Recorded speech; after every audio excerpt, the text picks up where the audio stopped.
महाराष्ट्र की संस्कृति की पहचान गणेश उत्सव को महाराष्ट्र की सरकार ने अब राज्य उत्सव कह दिया है। यानी आधिकारिक तौर पर अब महाराष्ट्र का राज्य उत्सव कहलाएगा गणेश उत्सव। 1893 में इसकी शुरुआत लोकमान्य बाल गंगाधर तिलक ने पुणे से की थी।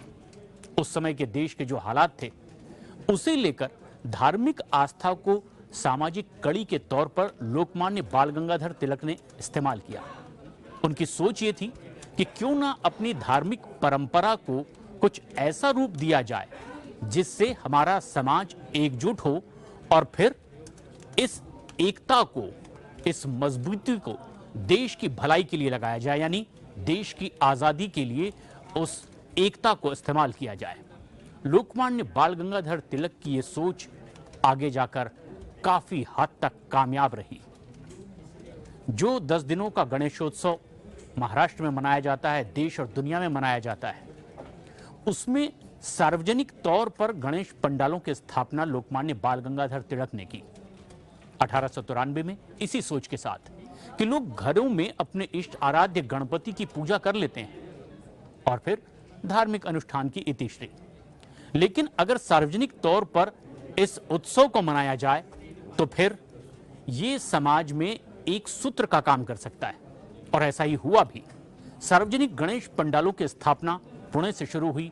मुंबई और महाराष्ट्र समेत फिर देश भर में सार्वजनिक गणेश उत्सव मनाया जाने लगा।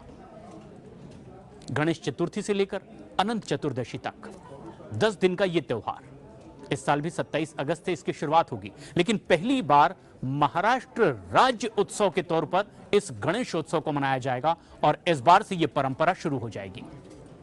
और तब से लेकर यह परंपरा अब भी बदस्तूर जारी है और लोग इसी गणेशोत्सव के बहाने सार्वजनिक पंडालों पर जुटते हैं।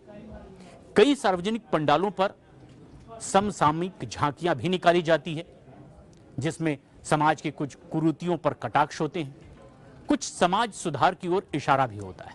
और इसी सोच के साथ लोकमान्य बाल गंगाधर तिलक ने महाराष्ट्र में इस गणेशोत्सव की शुरुआत की थी। समय के साथ साथ इसका रूप बदलता चला जा रहा है। देश को आजादी मिली, लोग एकजुट हुए, संघर्ष किया और अब आज स्वतंत्र भारत में ये सार्वजनिक गणेशोत्सव न सिर्फ एक धार्मिक उत्सव है बल्कि एक वृहद बड़ा ही एक सामाजिक आयोजन भी है। कई सामाजिक कार्यक्रम इसके जरिए किए जाते हैं। कुछ बहुत ही प्रसिद्ध सार्वजनिक गणेश पंडाल हुए हैं, जैसे कि पुणे के दगड़ूशेठ हलवाई का गणेशोत्सव, इसी तरह मुंबई में लालबाग का राजा, अंधेरी का राजा, मराठी में जिन्हें लालबाग सा राजा, अंधेरी सा राजा और दगड़ूशेठ हलवाई गणेशोत्सव कहा जाता है।